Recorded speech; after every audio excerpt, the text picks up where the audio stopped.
Hello everyone, আমি তোমাদের সুনন্দা। আশা করি সবাই ভালো আছো। আমরাও কিন্তু বেশ ভালো আছি। আমার নতুন একটা ভিডিওতে তোমাদের জানাই অনেক অনেক স্বাগত আর অনেক অনেক ভালোবাসা।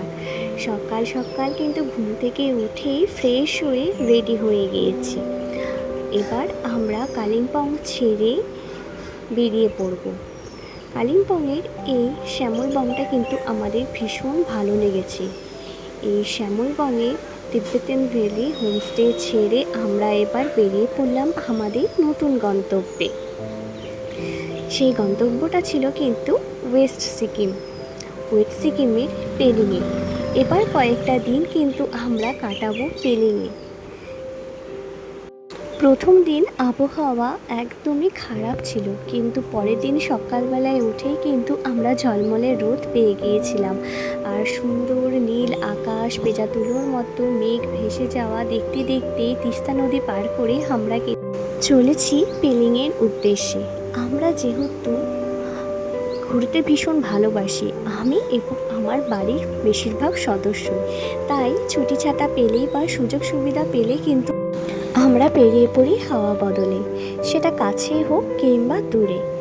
মাঝে মধ্যে হাওয়া বদল করলে কিন্তু মনের সাথে সাথে শরীরও কিন্তু অনেকটা চাঙ্গা হয়ে যায়। কি বলো, যারা ঘুরতে ভালোবাসো তাদের মতামত কি? তাদেরও কি আমার মতো সেম মতামত?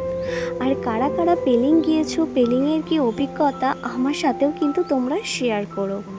যাই হোক, আমরা কিন্তু প্রত্যেকবার হাওয়া বদলে যায় কিন্তু ট্যুর অ্যান্ড ট্রাভেলের মাধ্যমে।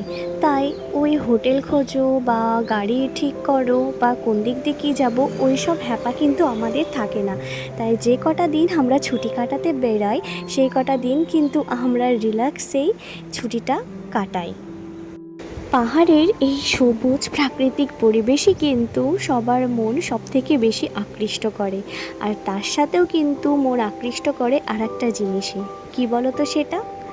পাহাড়ের নানা প্রজাতির রং বেরঙের ফুল। এত সুন্দর ফুল পাহাড়েই যেটা হয় বা পাহাড়েই দেখা যায়, আমরা কিন্তু এদিকে লাগালে যত্ন করলেও কিন্তু সেই রকমভাবে হয় না। কেন জানি না, হয়তো সেখানকার আবহাওয়া বা মাটি সেখানকার জন্য উপযুক্ত। তোমাদের সাথে গল্প করতে করতে আমরা কিন্তু সিকিমে মোটামুটি ঢুকে পড়েছি। যারা পাহাড়ের এই চড়াই উতরায় আঁকাবাঁকা রাস্তা নিতে না পারো, তাদের জন্য পাহাড় একটু অসুবিধা হলেও আমার কিন্তু বেশ ভালো লাগে। একটা সময় কিন্তু আমিও এই আঁকাবাঁকা রাস্তা নিতে পারতাম না, ভীষণ শরীর খারাপ করতো। কিন্তু ওই যে ঘুরতে ভালোবাসি, ঘুরতে ঘুরতে কি জানি কখন আমারও এই রাস্তা অভ্যাস হয়ে গিয়েছে। তোমাদের সাথে কথা বলতে বলতে সিকিমে ঢুকে পড়েছি কিন্তু একটা টানেলে। এই টানেলের অভিজ্ঞতা আমার কাশ্মীরে প্রথম হলেও এটা কিন্তু দ্বিতীয় অভিজ্ঞতা এই সিকিমে। প্রথম যখন আমি কাশ্মীরে এই টানেলের ভিতর ঢুকি, আমি ভীষণ অবাক হয়ে গিয়েছিলাম যে পাহাড়ের ভিতর রাস্তা করেও এরকমভাবে মানে সুন্দর একটা রাস্তা করা যায় এক পাহাড় থেকে আরেক পাহাড়ে যাওয়ার জন্য। তো ভীষণ ভালো লেগেছিল তখন। কিন্তু এই টানেলটা ছিল একদমই ছোট্ট। অল্প কিছুক্ষণ সময় আমরা টানেলে থেকে আবার কিন্তু আমরা রাস্তা ধরে নিয়েছি। আর ওই 3 থেকে 3.5 ঘন্টা মতো জার্নি করার পর আমরা কিন্তু পৌঁছে গিয়েছি ওয়েস্ট সিকিমের আপার পেলিংয়ে।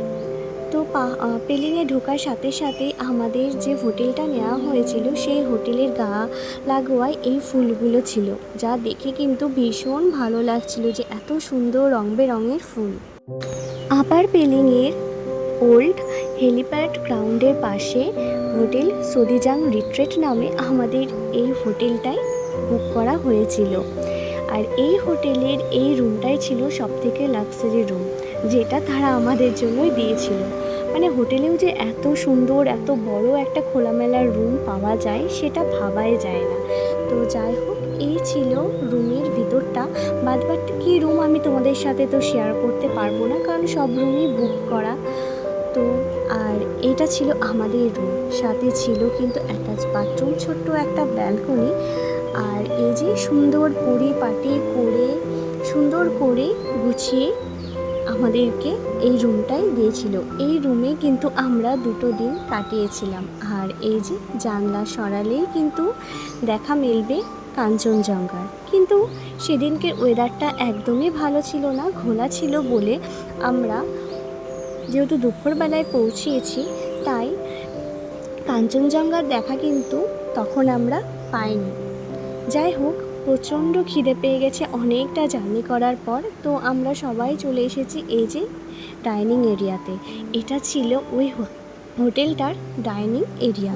এত সুন্দর খোলামেলা, আর খাবার খেতে খেতেই তুমি যদি পাহাড় কাঞ্চনজঙ্ঘার যে চোখের সামনে এসে পড়ে, তাহলে এর থেকে ভালো আর কী বা হতে পারে। যাই হোক, দুপুরে খাবারে কিন্তু আমাদের দিয়েছিল সাদা ভাত, ডাল, পাঁপড় ভাজা, ভেন্ডি দিয়ে আলু দিয়ে একটা অন্য রকমের তরকারি, যেটা খুব ভালো লেগেছিল। তার সাথে দিয়েছিল স্যালাড আর এই যে রুই মাছ।